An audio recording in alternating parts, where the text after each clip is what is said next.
This video is a reading of like the introduction and the prefaces of Galvano della Volpe, Rousseau and Marx, translated and introduced by John Fraser. The reason I'm reading this is I think Galvano della Volpe was pretty important for Marx's reception in Italy in the post-war period, particularly. I think this book is from like 1970. It was first published in Italy in 1964 and translated into English in 1978. So I think this book is kind of important for the history of Marxian theory or Marxist theory from in the post-war period. So I just want to know a little bit. Like I'm kind of on this thing right now where I'm reading a bunch of introductions to books.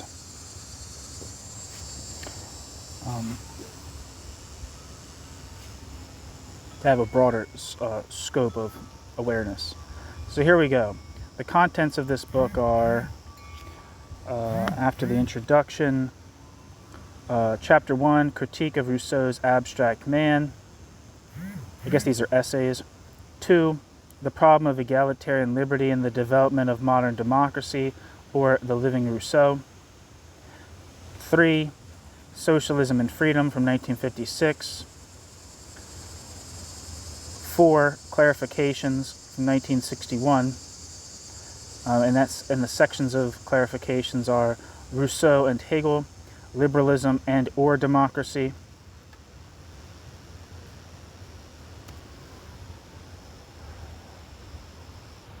More on Kant, the bourgeois moralist, the problematic of the discourse on inequality, I think that's Rousseau, right?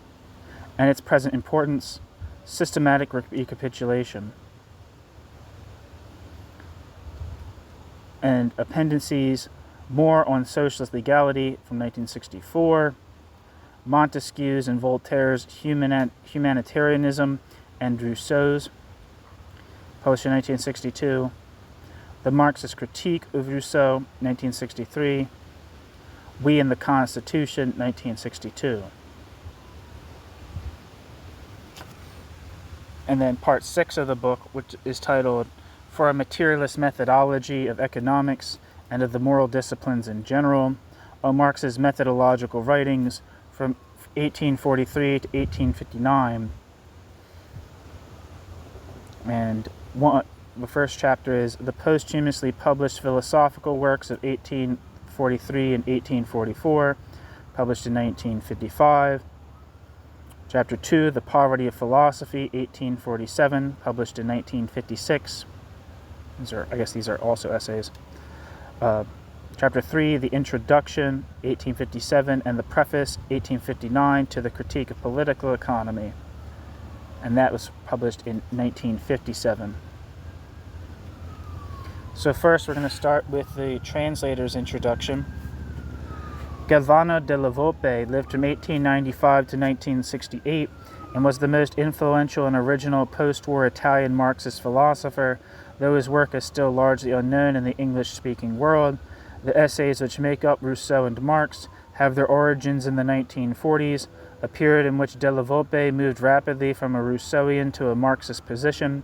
They now stand as a major contribution to the current debate on the continuity and renewal of direct Rousseauian democracy and Kantian legal constitutional guarantees in a, quote, state of socialist legality, end quote. God damn it, there's endnotes. And if you listen to this channel, you hear me moan about them all the time.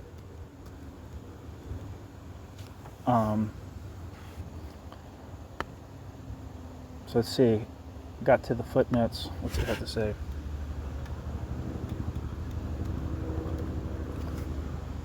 Della Volpe's complete work is available in the 6-volume Apure.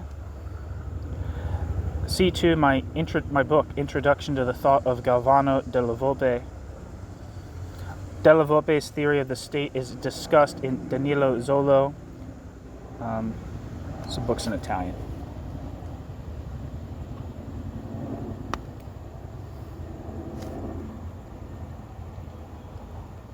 End footnote. Elusive and compressed, the texts present formidable difficulties to the reader. The constant reworking of the balance between the Rousseauian and Kantian elements of socialist democracy, its, quote, two souls, end quote, demands alertness to shifts of stress and interpretation.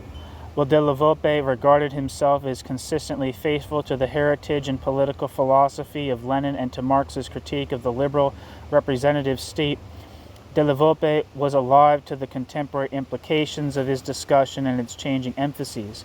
Indeed, between the first and third editions of Rousseau and Marx, 1957 to 1962, della Volpe was acting as a major philosophical spokesman for the Italian Communist Party, particularly through his membership of the editorial board of the party's theoretical journal, Società.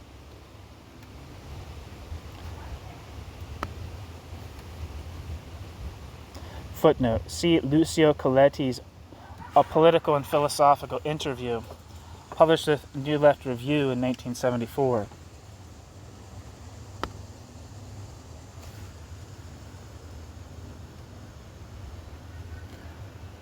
End footnote. The reader is at once struck by the vehement rejection by della Volpe of idealism and by his opposition to the contamination of Marxism by historicist idealism, a deep-rooted tendency in Italian Marxism.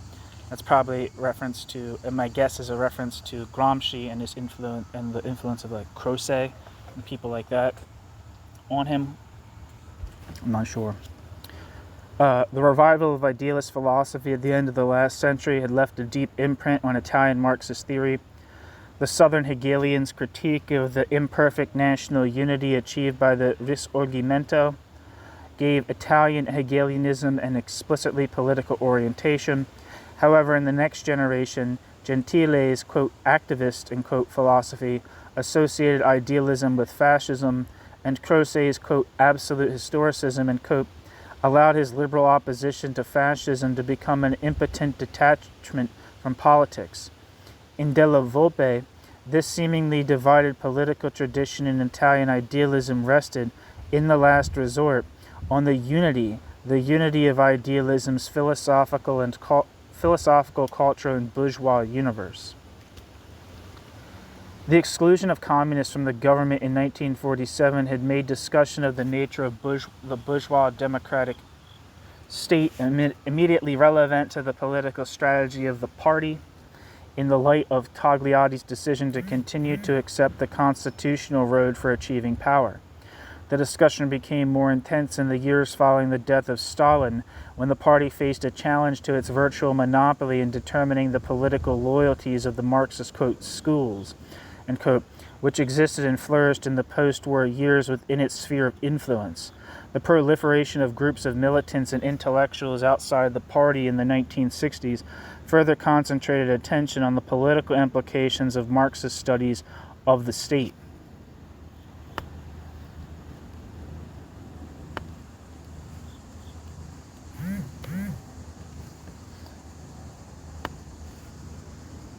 By 1956, when the compilation of Rousseau and Marx was first undertaken, della Volpe was a veteran of the post-war struggle against idealism. Many intellectuals had by then begun to re-examine critically the relation between, quote, culture, as defined by idealist philosophy, and politics. The tendency among left intellectuals to withdraw from politics following the 20th Congress of the Soviet Party was soon reversed by the experience of the repressive Tambroni government and the peak and decline of Italian neo-capitalism. The 4 editions of Rousseau and Marx, published between 1957 and 1964, appeared at a time of heightened political and philosophical activity on the left. They coincided with a major reassessment of the Soviet political system. They expressed the revaluation of the relation between Marxist studies and political commitment. They bore directly on the analysis by left-wing intellectuals of their own relation to demands for liberty and equality in liberal, bourgeois, and in socialist states. The topicality of these issues gave the book, then as now, a significance beyond merely textual examination of Marx's and Engels' underlying, quote, unconscious, end quote, debt to Rousseau. Della Volpe had had the typical career of an obscure conforming academic under fascism. He had, however, early broken intellectual ties with Gentile and Croce.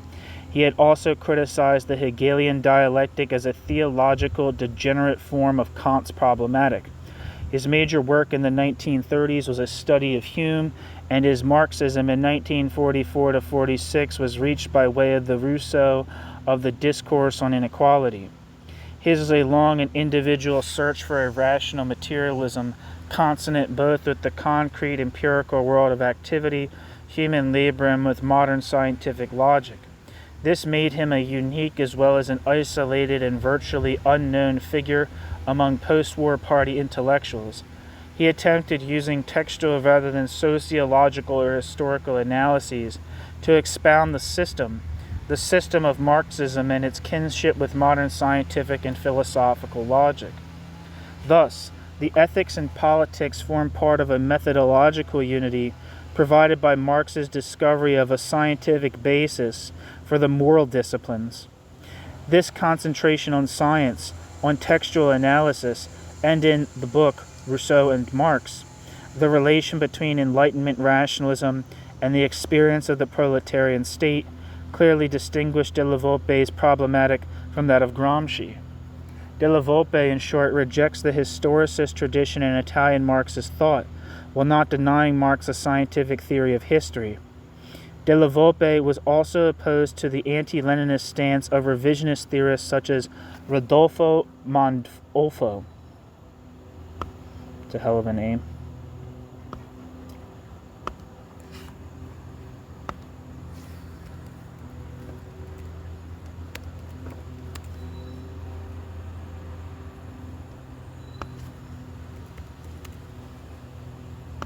Let me see if I look this guy up or anything.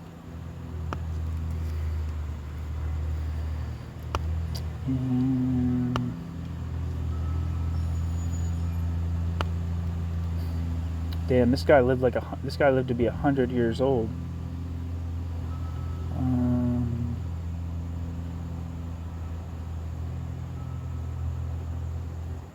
I don't know. I'm not really finding a good description of him. Anyway, moving on. Della Volpe was also opposed to the anti-Leninist stance of the revisionist theorists such as Rodolfo Mandolfo, incidentally a former teacher of Della Volpe. He thus combines elements of historical continuity with the search for fresh, original readings of classical theory, enlightened by a scientific experimental attitude to received ideas. Della Volpe's Rousseau and Marx is not a hybrid nor an eclectic work. Its arguments are derived from close study of the theories of the individual, the person in Rousseau and Kant, and an evaluation of what is alive in these writers' conceptions of political freedom and equality. Della Volpe's interpretation of the transmission and renewal of these ideas in Marx, Engels, and Lenin makes the essays a contentious but basic contribution to the discussion of the relation of modern bourgeois democracy to socialist democracy. For the most part, standard English translations of citations in the text have been used. In some instances, Della Volpe quoted in the language of the original or made his own translations in order to establish his argument more firmly. Where the force of these arguments would be lessened by citing the familiar English versions, I have made my own. Della Volpe's emphases are retained throughout, and his footnotes and references expanded and corrected where necessary. Sentences and paragraphs have been divided and explanatory notes added. The result is a compromise which tries to retain the denseness and rigor of the original while providing the English-speaking reader with a more readily accessible text and bibliographic references. The text is translated from the revised final edition of 1964, now reprinted as Rousseau and Marx e altri saggi di critica materialistica in the collected works, definitively edited by Ignazio Ambrosio. Most of the textual variations included in Ambrosio's edition have been left out in this translation. The present edition also omits the articles 5 fragments on ethics, the note on logical positivism, Aristotle, 1955, The Dialectic Without Idealism, and The Summary Outline of Method. The fragments are slight, occasional pieces, and the other essays omitted are scarcely comprehensible to the reader unfamiliar with della Volpe's, quote, logic as positive, parenthesis, historical, in parenthesis, science, end quote. All right, that's the end of the translator's introduction.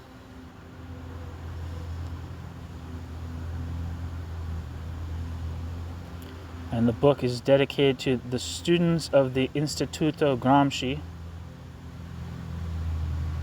And now we're going to read the preface to the 4th edition.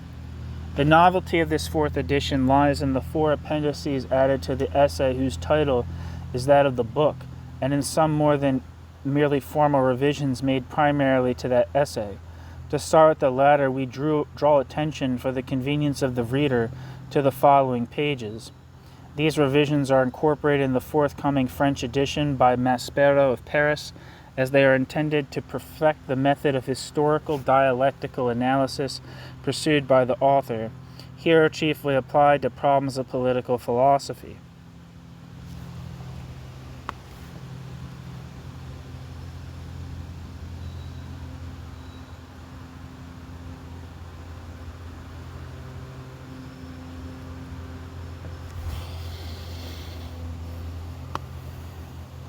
As for the appendices, the first and most important in the author's judgment is a return to the question of socialist legality, with some repetition inevitable and perhaps useful in material of this kind. For bourgeois philosophy, this fundamental question is a kind of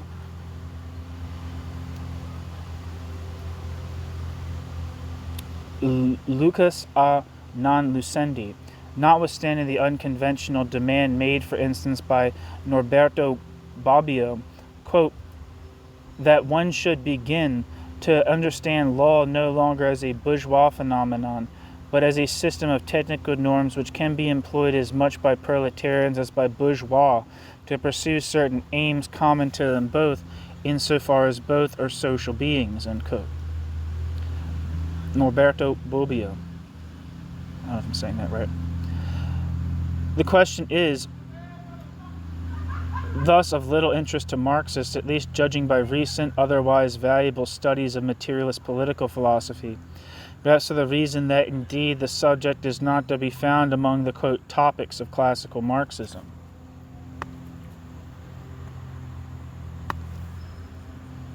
The second appendix attempts to set forth the meaning of the real historical turning point represented by the radical democratic humanism of Jean-Jacques as against the liberal humanism of Montesquieu and the bourgeois conservative humanism and corresponding social skepticism of Voltaire.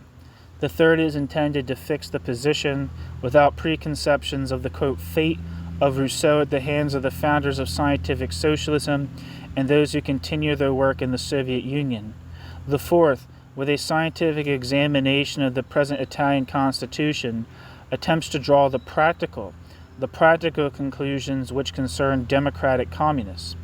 These pieces, republished here with minor changes as appendices to the first philosophico-political essay of the collection, appeared in Il Contemporaneo, 53, October 1962, the second, Critica Marxista, 2nd of March to April 1963, the third, Mondo Nuovo, 22nd of April 1962, the fourth, and Critica Marxista, 1st of January 1964, the first, which will appear in English in the forthcoming miscellany, Socialist Humanism, edited by Erich Fromm.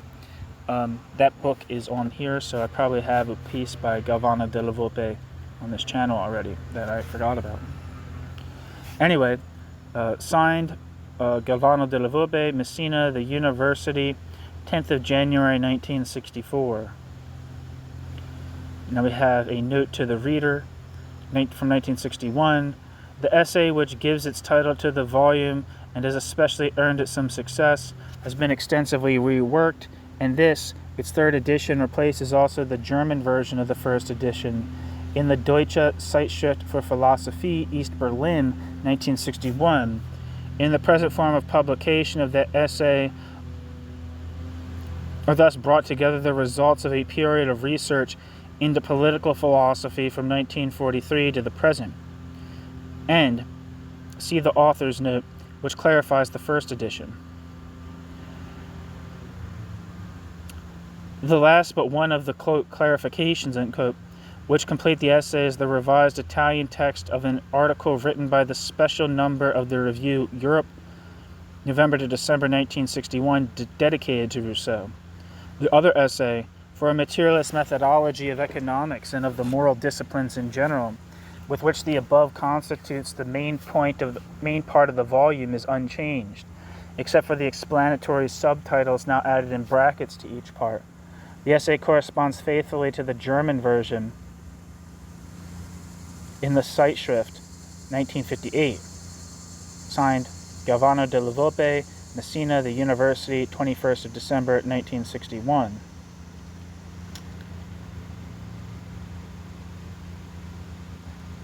And here we have the actual introduction to the book. Here, the case is made for the following fundamental historico-systematic thesis, that from now on, the social democratic interpretation of the Rousseauian message on liberty and human personality made from a natural law perspective, witness, for example, Rodolfo Mondolfo,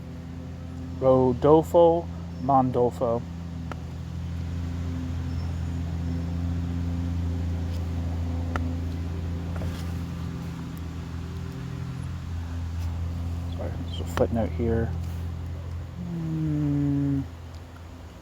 Footnote, Rodolfo Mondolfo lived from 1877 to 1958.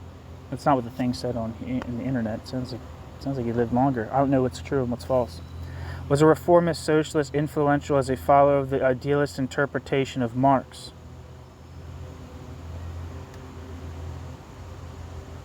He was Della Volpe's teacher and wrote on Marx and Engels. End footnote.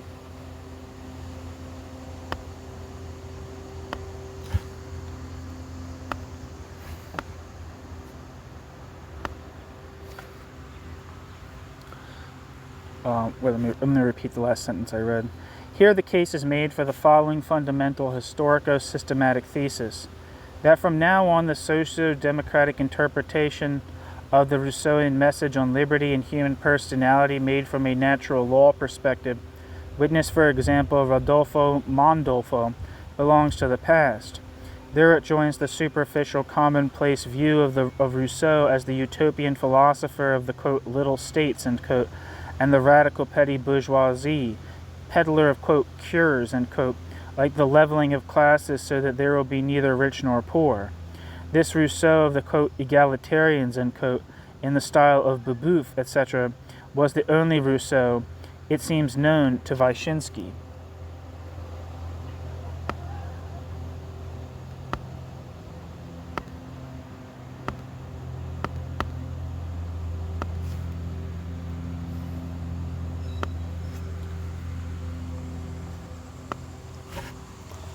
Wikipedia says Andrei Wyszynski lived from 1883 to 1954 and was a Soviet jurist, politician, and diplomat. Andrei Wyszynski is best known as a state prosecutor of Joseph Stalin's Moscow trials and in the Nuremberg trials. Andrei Wyszynski was the Soviet foreign minister from 1949 to 1953, having also served as deputy foreign minister under Vyacheslav Molotov since 1940. He also headed the Institute of State and Law in the Academy of Sciences of the Soviet Union.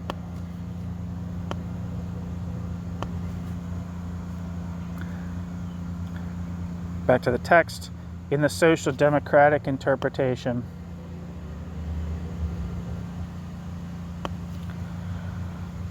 the historical connection of Rousseau with socialism would lie in the formal, anachronistic reduction of the case for socialism to the Declaration of the Rights of Man and Citizen, and of the socialist demand to a perfunctory appendix of it. We forget that however much a Rousseauian, natural law spirit infuses the Declaration of the Rights of Man and Citizen, this is historically exhausted by the bourgeois revolution. On the contrary, rather, The living substance of the Rousseauian message on egalitarian liberty must be seen in the universal, democratic demand for personal, quote, merit, unquote. That is, the need for the social recognition of every human individual with his special merits and requirements. The proportional division of the product of labor in communist society among all the, quote, different, end quote, individuals, expressed theoretically by Marx in the Critique of the Gotha Program and by Lenin in State and Revolution, is itself destined only to represent the historical fulfillment of the Rousseauian demand for personal merit. In fact, in the basic aspect of the economic life of the individual. In short, one second.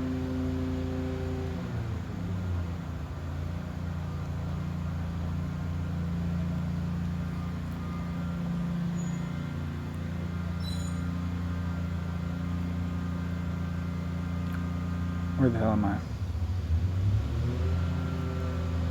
The proportional division of the product of labor in communist society among all the, quote, different, end quote, individuals expressed theoretically by Marx in the Critique of the Gotha Program and by Lenin in State and Revolution is itself destined only to represent the historical fulfillment of the Rousseauian demand for personal merit, in fact, in the basic aspect of the economic life of the individual.